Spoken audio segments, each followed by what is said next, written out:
Smoke-free environment amendment bill, resumption of the agenda debate. Speaker. I call the member for Port Stephens. Thank you, Mr Assistant Speaker. I'm pleased to lead Labor's response to the Smoke-free Environment Amendment Bill because, as everyone in this chamber knows, this is in every way a Labor policy. It was Labor's policy in 2015 when Shadow Minister Walt Secord moved to have the provisions we are discussing today incorporated into the Public Health Tobacco Amendment e-cigarettes bill in 2015. The then Health Minister refused to accept a sensible amendment from the Labor Party. She would rather that this loophole in the regulation continue and the public be exposed to vaping in public spaces than accept a well-supported proposal by a Labor member. The same arrogance was on display from this government when the private members' bill by Shadow Health Minister Secord, the Smoke-free Environment Amendment e-cigarettes Bill 2015, was introduced into the other place. The same proposals we are considering today formed the basis of that private members' bill in 2015, as well as an identical private members' bill in 2017. That bill, the Smoke-free Environment Amendment e-cigarettes Bill 2017, was voted down in the upper house by the colleagues of those opposite only weeks ago on 8 March 2018, when the Liberals and Nationals in the upper house, by a vote of 11 to 19, voted down the same provisions that they will be supporting today. Their concern was not public safety or the impact of particulate matter and emissions from e-cigarettes at that time. It could only have been politics. That is the only reason they opposed this idea in 2015 and the only reason they opposed this policy just weeks ago. In reviewing the second reading speeches from those in the other chamber, it appears that they were told that the government's bill would be a more comprehensive approach. They appear to have been promised a suite of additional measures in the government's bill, but all that they have come up with is an extra form for e-cigarette retailers to fill out. So well done, Minister. After 3 years, the only window dressing you and your department have found to distinguish today's bill from Labor's bill of a few weeks ago is an extra form for business owners to fill out.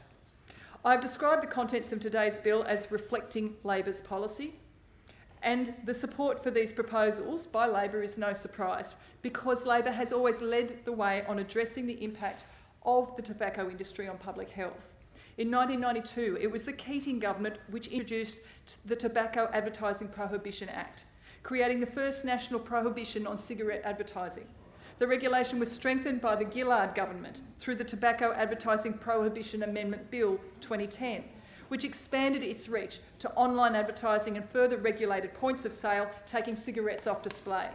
In New South Wales, the then Carr government introduced the Public Health Tobacco Act 2008, which prohibited tobacco-related promotions, sponsorships, competitions, incentive promotions, loyalty schemes and free sampling of tobacco.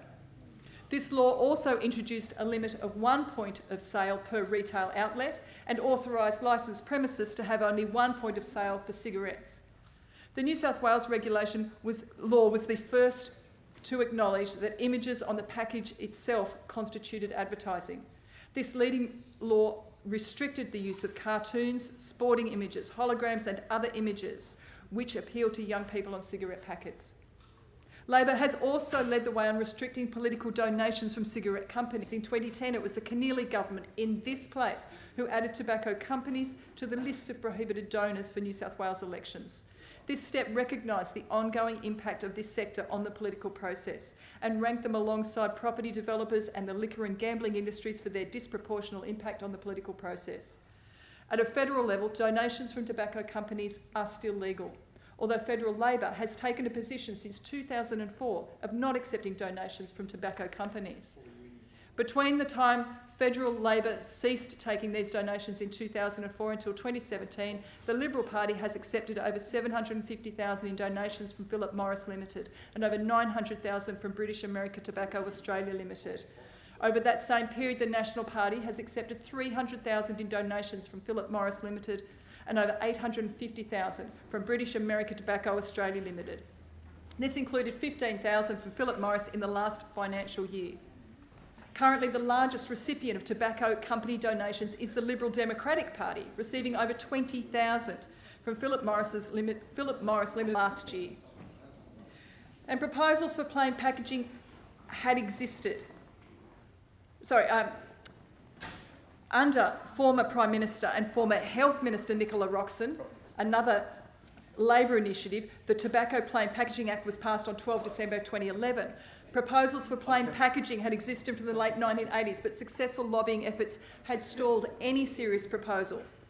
Whether it is the direct donations from tobacco companies or just the noise that vested interests can generate, everyone in this place knows, but particularly this government, that it can retreat quickly from good policy for the sake of political expediency. Julia Gillard and Nicola Roxon should be remembered for their stance on this issue and given full credit, given that France, the United Kingdom, New Zealand, Norway, Ireland and Hungary have now taken this same stance. These restrictions may soon extend to the entire European Union. The colour chosen for plain packaging was particularly targeted at young people, recognising that the policy was aimed at preventing new people taking up smoking and changing the social image of smoking. Plain packaging so enraged companies that they assisted the Ukrainian and Honduras governments to launch a complaint against Australia in the World Trade Organisation. It was then Federal Attorney General Nicola Roxon who led Australia's response. So whether it be through plain packaging or advertising or through political donations, Labor has a long and strong history of dealing with cigarettes and developing good public health law and policy.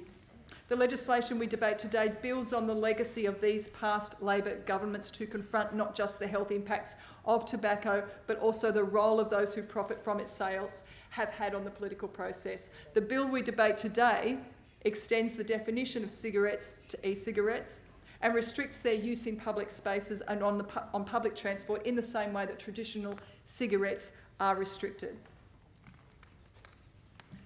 The legislation will finally bring New South Wales into line with Queensland, Victoria, Tasmania and the ACT by restricting the smoking of e-cigarettes in the same way as any other cigarette. Users will be restricted from smoking e-cigarettes within 10 metres of children's play equipment, within 4 metres of an entrance to a public building, as well as at public transport stops or stations and while riding on public transport. These are sensible restrictions, which is why Labor proposed them in 2015 and again in 2017. When the Private Members Bill was reintroduced, and only weeks ago when that Private Members Bill was voted down by the members opposite in the other place. These restrictions in no way impact on an individual's ability to use e-cigarettes in their home or any other place where traditional cigarettes are used. Of course, not all in the government are convinced about the dangers of e-cigarettes. To quote Peter Phelps, MLC in the other place, the policy included in the legislation is the Honourable Peter Phelps, MLC.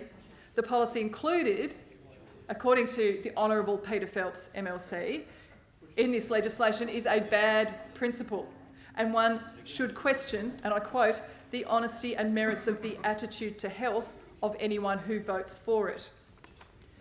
This is in contrast. The Honourable Peter Phelps' contributions in the other place is in contrast to his colleagues, including the Health Minister who sits opposite me now, who outlined in his second reading speech that the head of the National Health and Medical Research Council has stated that, and I quote, e-cigarettes expose both users and bystanders to particle pollution that may worsen existing illnesses or increase the risk of developing cardiovascular or respiratory disease. Vulnerable groups, such as children, pregnant women, people with cardiovascular and respiratory diseases and older people are more sensitive to the adverse health effects of particulate matter.